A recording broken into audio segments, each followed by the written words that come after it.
Everybody knows, no matter what side you're on, that Washington is a very, very corrupt place. It is very bad. We've talked about this with all of our friends who, you know, if we ever have a friend who's going to Washington and they are going to go into the political realm, you know, it's almost like, you know, in ancient Israel, with the ancient temples, there was only one guy that could go into the Holy of Holies, and they actually had to put a rope around him because if he died, nobody else could go in and get him, and so they'd have to pull his body out. They just tug on the rope, like, "Hey, Pete, you all right?" And you know, he knows all right. So if he died in there, you'd have to drag his body out by the rope, and that's the way I feel with my friends. Not because it's such a holy place, but because it's such a bad place. That if you're there, I just want to be able to have a rope around you so I can pull you back out. And people are caught in this machine on both sides of the aisle. And the longer you stay, I think the sign of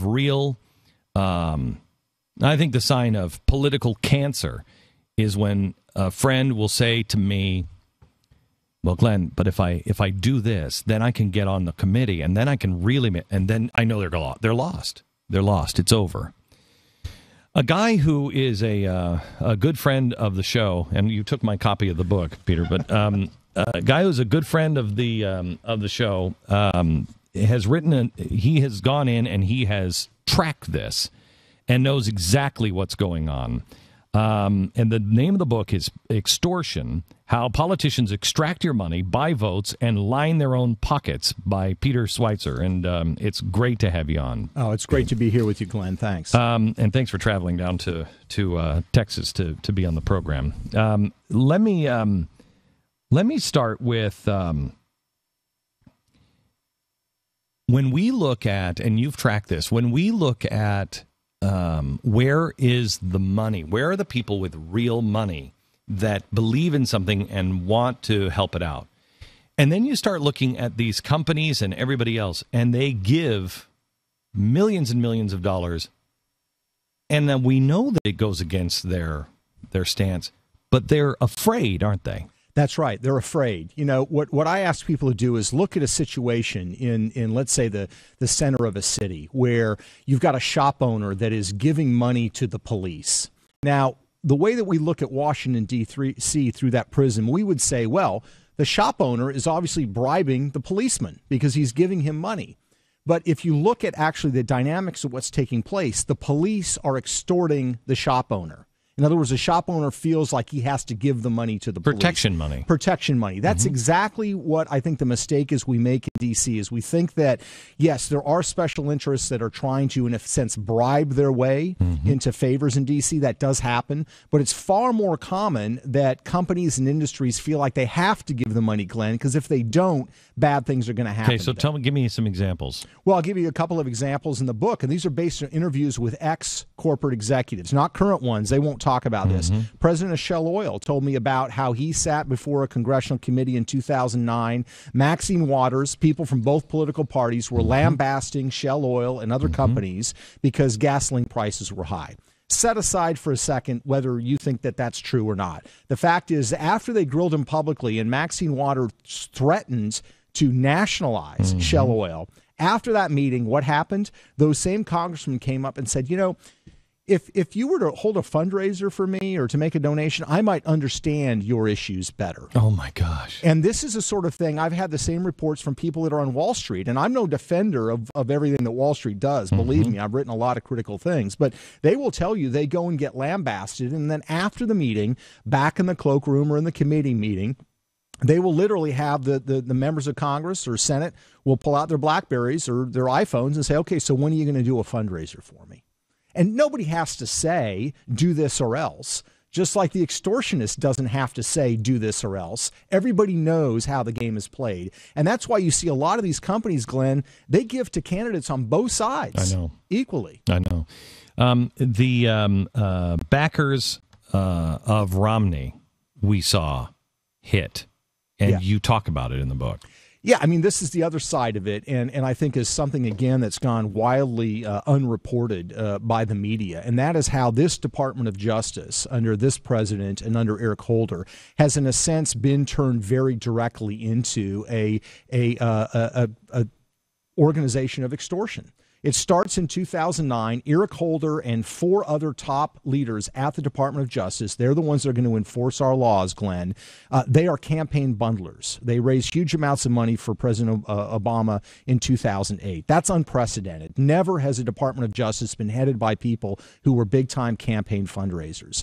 In 2009, they look at several laws like the Foreign Corrupt Practices Act and others, very vaguely written laws, and they decide that these are going to be perfect tools to intimidate companies.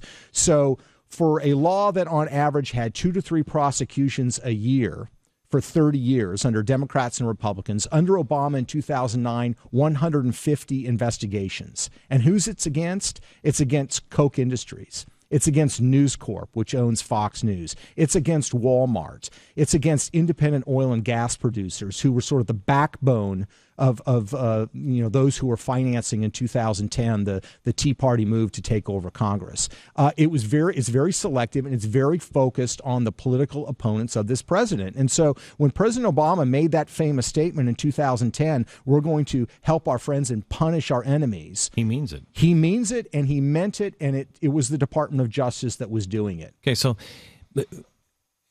everybody knows this. I mean, you're not telling me anything. I mean, you are actually backing up with the facts, but you're not telling me anything surprising. Everybody knows this.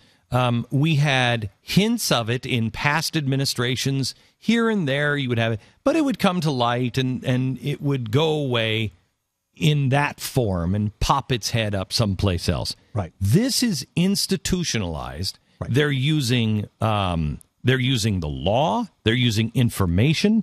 We are just giving our lives away with Obamacare and with the IRS. They will have control over absolutely everything.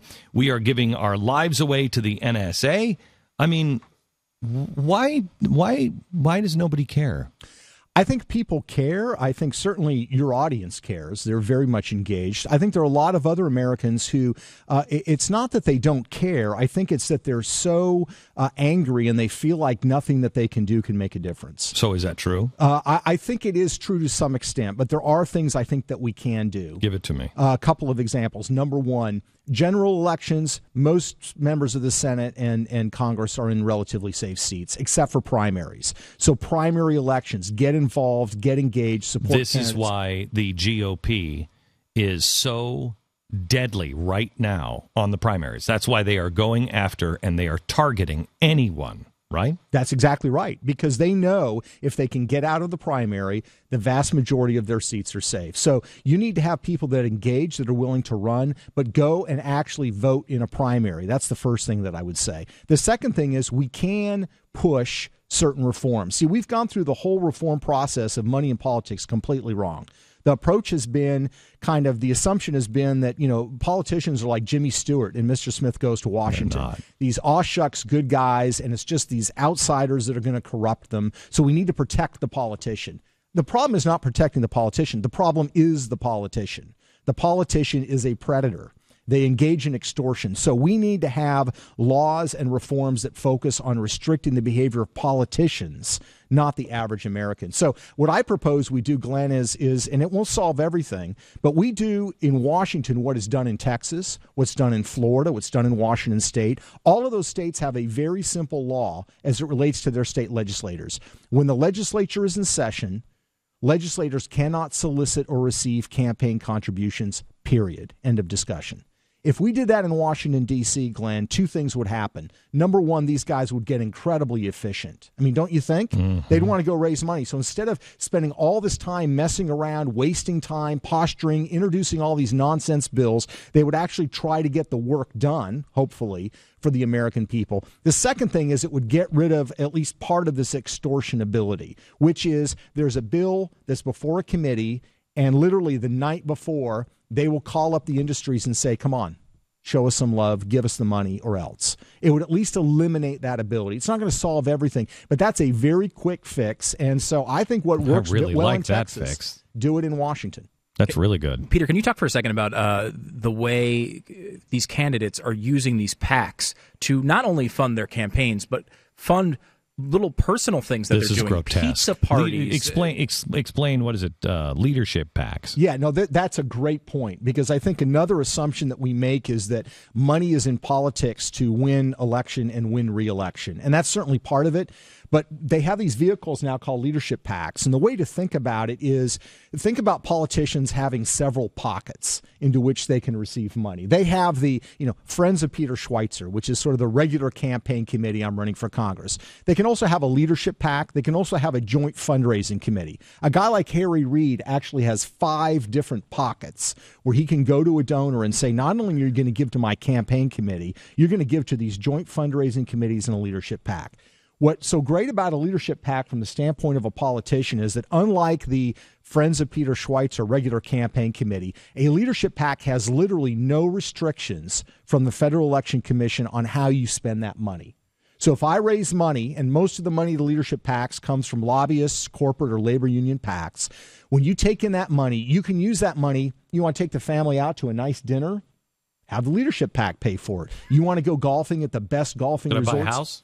You could literally buy a house if you wanted to. Yes, the FEC would not be able to restrict that. You could theoretically take the money and send your kid to college and have leadership PAC pay for it. There are no restrictions whatsoever. Holy cow. Wasn't there a story, too, of a congressman who died?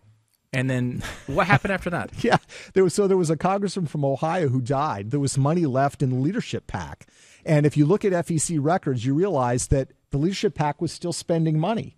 And what happened was that money was being used to go out to dinner, to go to bars, to go golfing. What turned out later with some reporting is you realize that it was actually the congressman's staffers who were spending the leadership PAC money.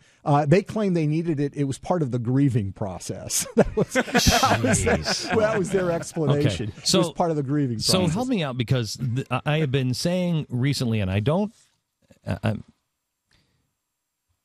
think that the average American, our audience, understands it. And there's a few on each side. They know this is a game that is being played on us. Yeah. But they don't really understand that one of the biggest games that is being played is that the Republicans and the Democrats actually are arguing with each other. They're not. Exactly. Right? Explain. You're exactly right, Glenn. You've talked about this on your show many times, and the best analogy I can come up with is to think about what's going on in D.C. It's like professional wrestling. If you've never watched professional wrestling and you know nothing about it, you look on the screen, you see these guys in spandex, one guy's hitting another guy with a chair, you think, gosh, these guys really hate each other. But then when you start watching it, you realize, no, wait a second, they're business partners. They're actually in business together. That's really, to a large extent, what's going on in Washington today. And I'll just give you a very brief example. There are things called milker bills. Now, a milker bill has nothing to do with the dairy industry. A milker bill is a bill that's introduced, let's say, by a liberal Democrat. It's designed to milk an industry for campaign donations. So they say, we're going to have an excise tax on oil corporations. That bill's introduced, and it's designed to scare oil companies to give donations to liberal Democrats. But think about this, Glenn. Republicans will come out and attack that bill, but do they really hate that bill?